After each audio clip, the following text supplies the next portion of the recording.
Guy Bizin, Mouvement national de défense des retraités et président de l'association Retraités Agir ensemble.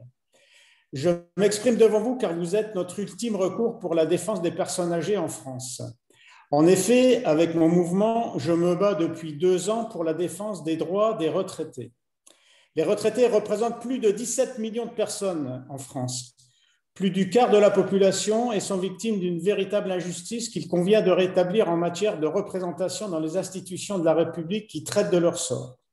Nous participons pleinement à la vie de la nation à travers le bénévolat, la vie culturelle et bien évidemment au développement économique avec les aides apportées aux plus jeunes dans le cadre d'actions intergénérationnelles.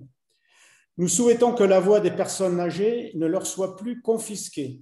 Ils ont besoin d'être entendus et représentés. Nous demandons que tous les traités, chartes et textes nationaux, européens et internationaux soient appliqués en matière de droits de l'homme, de discrimination, d'exclusion des personnes âgées et d'agisme. La Convention des Nations Unies doit prendre en compte au plus tôt nos droits les plus légitimes de représentation et de participation à la vie sociale et économique de la nation. En 1999, dans sa lettre adressée aux personnes âgées, le pape Jean-Paul II disait, je cite, « Ma pensée se tourne avec affection vers vous toutes, chères personnes âgées de toute langue et de toute culture.